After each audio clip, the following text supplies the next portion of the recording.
Catholic News Roundup is brought to you in part by PewSitter.com, your online Catholic newspaper for the third millennium, CatholicMediaCoalition.org, in line with the Church, online with the world. And TheAmericanCatholic.com, politics and culture from a Catholic perspective.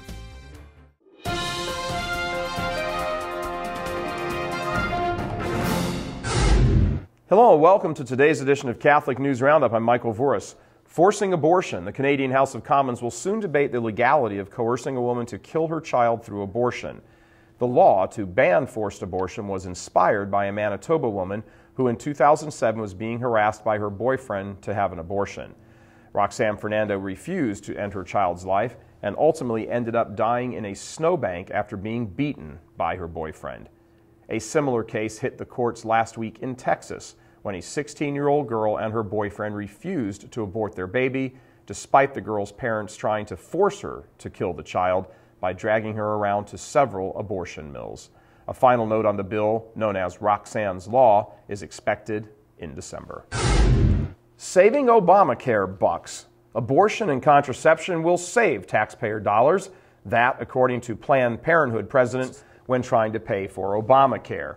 Contraception and abortion are now being redefined as preventative care and therefore covered by Obama's National Health Care Plan and pork-filled stimulus bill.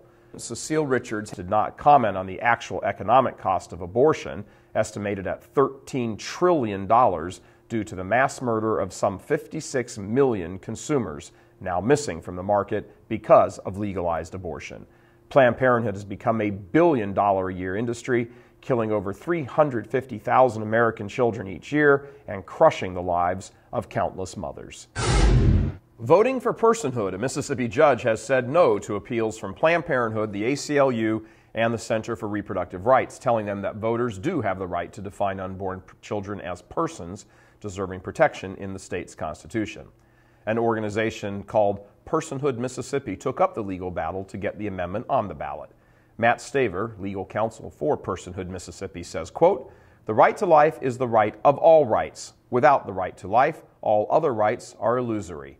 The Declaration of Independence acknowledges that the right to life is the foundation of all rights. America needs to return to a culture of life," end quote. More than 100,000 Mississippi residents signed a petition putting the initiative on this coming November's ballot. Stay with us. Back in just a few seconds.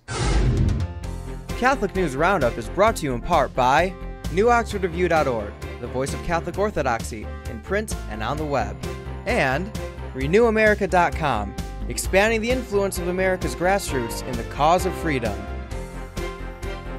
CatholicUnderground.com, the podcast about our Catholic faith and new media. Democrats run anti-Catholic ad. The Democratic Farm Labor Party has been fishing for what's left of the anti-Catholic vote in Minnesota. This image was recently distributed as part of a pamphlet aimed at the state's voters, featuring a priest dressed in clerical shirt and collar with a button saying, "Ignore the poor." Some journalists have suggested at its worst that this image is somehow a veiled attempt to link the Catholic Church's stand on abortion and same-sex marriage with a lack of concern for the poor, and at its best, a lame effort to garner votes by resurrecting anti-Catholic prejudices. All opinions aside, the image of a Catholic priest endorsing indifference to the poor is objectively offensive to Christ, His Church, and His priesthood. Enough said. I'm Michael Voris. Thanks for tuning in. Be sure and tune in tomorrow for your daily dose of Catholic News Roundup right here on RealCatholicTV.com. And be sure and check out the Vortex today, where we talk about voting and what the bishops have to say about who you should vote for. Thanks for tuning in. Be sure and tell all your friends about us. And as always, God bless you.